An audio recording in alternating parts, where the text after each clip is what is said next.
Bonjour, aujourd'hui nous avons le très grand honneur d'avoir une discussion avec les auteurs du Dictionnaire terminologique de l'évaluation, un ouvrage qui a été publié l'automne dernier par les éditions GID.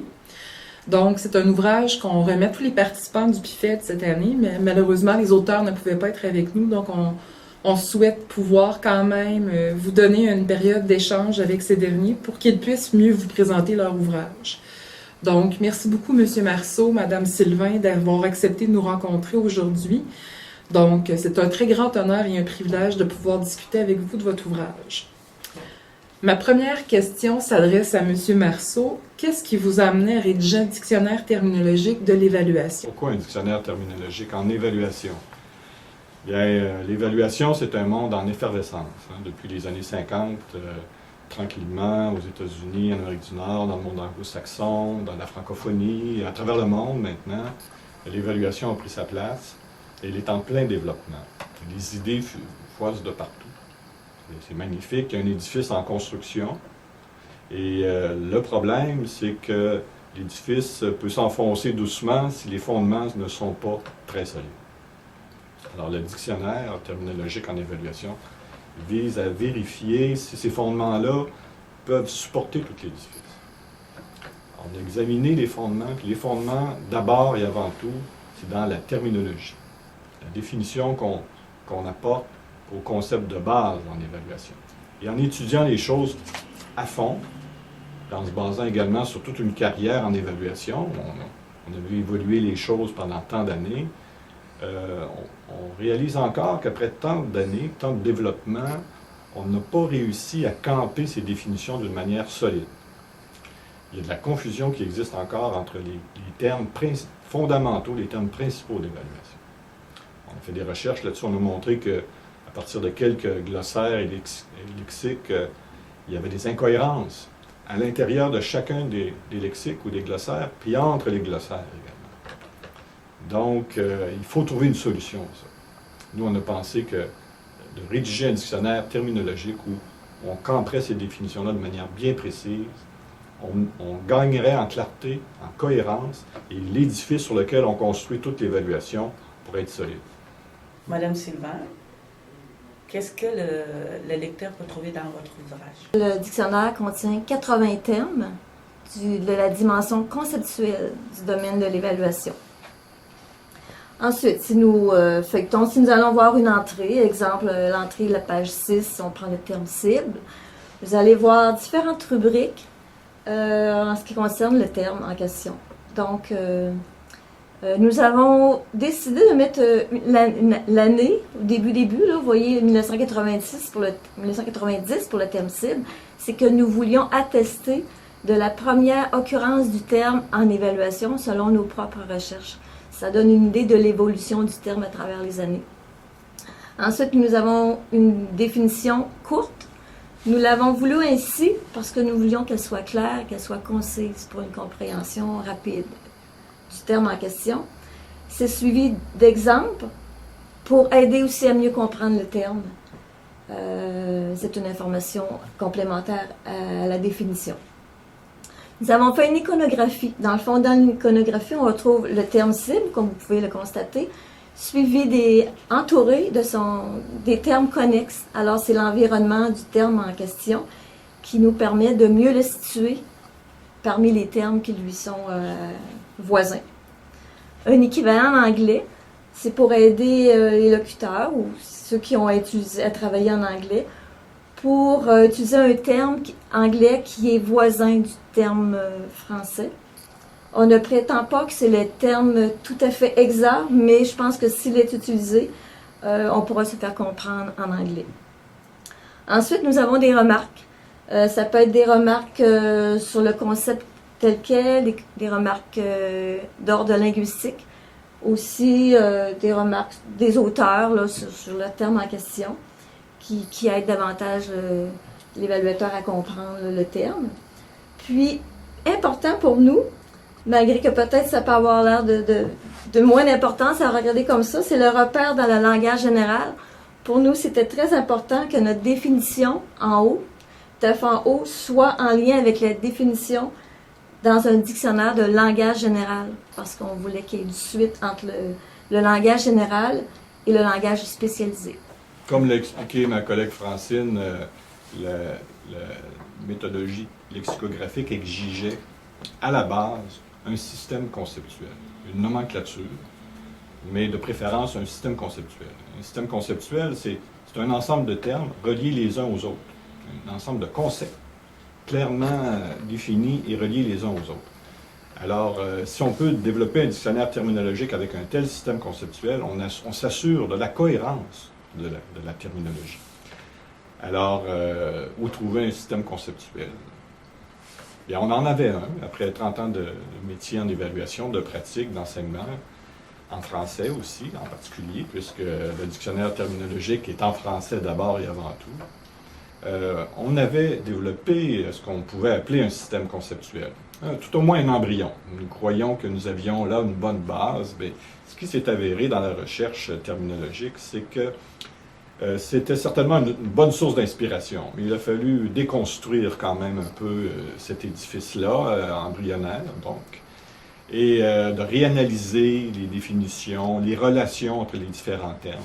Et on a reconstruit de cette manière un système qui au début était de moitié l'ampleur qu'il a maintenant, et on l'a donc reconstruit pour s'assurer de cette grande cohérence entre chacun des termes. Et le système lui-même nous a montré qu'il y avait des vides dans ce système conceptuel. Et on a cherché à les combler en redéfinissant, en baptisant, si vous voulez, de nouveaux concepts par des termes qui aujourd'hui occupent tout le dictionnaire, c'est-à-dire une nomenclature de 80 termes. Alors je pense que c'est une grande leçon comme chercheur en évaluation que cette recherche terminologique-là, de se rendre compte que ce qu'on a quand même travaillé pédagogiquement depuis tant d'années peut encore être amélioré profondément quand on a un souci de rigueur. Et j'en suis d'autant plus fier aujourd'hui de voir l'apparition de ce dictionnaire parce qu'il reflète un système conceptuel encore plus intégré, plus explicite, plus cohérent que ce qu'il avait été jusqu'à présent dans ma carrière. Ma question s'adresse à Mme Sylvain encore une fois.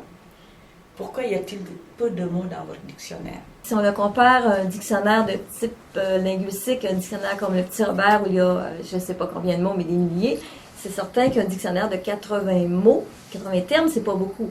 Mais il faut comprendre qu'on est dans une terminologie spécialisée. Alors, c'est certain qu'à ce moment-là, il ne peut pas avoir énormément de termes, de toute façon. Puis nous, on a voulu aller chercher les termes vraiment, comme on l'a dit déjà, de la dimension conceptuelle. Donc, les termes de base, la base de l'évaluation, le domaine de l'évaluation. C'est sûr qu'on aurait pu mettre des termes plus techniques liés à l'évaluation des besoins ou la mesure des effets. On aurait pu aussi mettre des termes du langage général qui est utilisé dans le domaine de l'évaluation. Mais ici, on voulait vraiment travailler la dimension conceptuelle.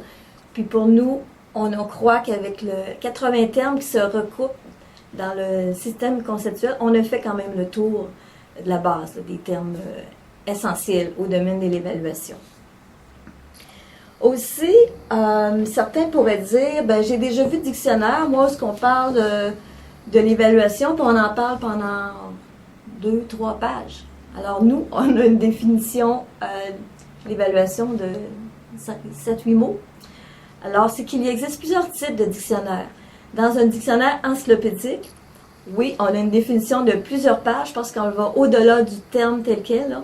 On explique beaucoup le terme sur toutes ses facettes, mais on va au-delà de la langue, on va au-delà du terme. Si vous regardez un dictionnaire linguistique comme le Petit Robert, vous allez voir que la définition est très, très courte. Nous avons voulu prendre le modèle pour la définition d'un dictionnaire de langue, comme le Petit Robert, parce que nous voulions quelque chose, une définition très concise. Mais il faut penser que notre définition, dans le fond, se complète avec tout ce qu'il y a d'autre dans la page. Alors, oui, elle est courte, mais il y a des exemples qui contribuent à approfondir. Il y a une iconographie. Et c'est pour ça, dans le fond, on arrive avec une page avec une courte définition, mais beaucoup d'informations quand même sur le terme. Alors, nous en sommes à la toute fin de l'entretien. Monsieur Marceau, j'aimerais savoir pourquoi avez-vous traité uniquement de la dimension conceptuelle dans l'ouvrage? Est-ce qu'il y aurait d'autres dimensions à couvrir dans le domaine de l'évaluation pour bien présenter l'ensemble des termes qui sont utilisés par les évaluateurs? Certainement qu'il y a beaucoup de dimensions au vocabulaire des évaluateurs. C'est sûr que dans la pratique, les évaluateurs utilisent une quantité incroyable de termes. Enfin, on parle constamment, on écrit constamment, donc c'est certain que le vocabulaire est riche et généreux. Le vocabulaire de la dimension conceptuelle est regroupé en 80 termes, encore une fois, donc c'est peu. C'est peu. Mais de quoi est constitué le reste du vocabulaire, en fait? D'abord méthodologique, une dimension méthodologique au vocabulaire, comment faire des entrevues, des sondages, des analyses sur des données, des analyses statistiques, des techniques analyse avantage-coût. Alors, chacune de ces méthodes, chacune de ces techniques a son propre vocabulaire. Et il faut considérer aussi que ce vocabulaire, que ces méthodes et techniques proviennent de l'ensemble des sciences sociales et non pas de l'évaluation en soi. L'évaluation emprunte ces méthodes à toutes les sciences sociales. Et il faut rajouter qu'à l'occasion, lorsqu'on travaille dans des domaines plus techniques, plus appliqués, comme l'ingénierie, la construction de routes ou la question environnementale, par exemple, toutes sortes d'autres domaines d'intervention de l'État, il faut s'adjoindre en plus des techniques de mesure qui sont associées à ces domaines concrets et pratiques. Donc, le vocabulaire est gigantesque du côté méthodologique. Alors, il faut bien considérer que les évaluateurs, dans leur quotidien, dans leur travail de tous les jours, ils utilisent un vocabulaire très large en termes méthodologiques. Il faut sans doute en rendre compte un jour. Il faut aussi considérer que c'est un vaste univers. Il y a également la dimension institutionnelle du vocabulaire. Nous sommes tous à l'intérieur d'institutions internationales, d'institutions nationales, d'administration publique, et chacune de ces organisations impose des contraintes au vocabulaire, a des façons de dire les choses. Et les évaluateurs vivent dans cet univers organisationnel. Ils doivent constamment ajuster leur vocabulaire spécialisé en évaluation aux exigences organisationnelles. Et se développe dans cette rencontre entre les institutions et la pratique de l'évaluation un vocabulaire particulier. Il faut également constater que dans notre vocabulaire, il y a ce vocabulaire institutionnel qui vient moduler notre langage spécialisé. Donc ça aussi, c'est un vaste univers. Il y a aussi les dimensions associées à l'épistémologie. Il ne faut pas se le cacher, l'évaluation fait partie des sciences sociales, et les sciences sociales vivent de grands tourments épistémologiques sur les approches par rapport à la science, etc. Et ça vient définir beaucoup les pratiques en évaluation. Donc, il y a même des dimensions épistémologiques au vocabulaire de l'évaluation. Alors, nous avons choisi seulement, pour en venir à votre question, à la dimension conceptuelle, parce que c'est cette partie-là qui est identitaire à l'évaluation. C'est ce qui définit la nature même de l'évaluation et qui la distingue des autres disciplines de sciences sociales. Alors, nous avons priorisé, finalement, dans ce vocabulaire, dans ce premier exercice terminologique, nous avons priorisé la dimension des concepts. Merci, M. Marceau. Merci, Mme Sylvain, de nous avoir accordé ce court entretien. Je suis certaine que les participants du PUFED apprécieront énormément le temps que vous nous avez consacré aujourd'hui.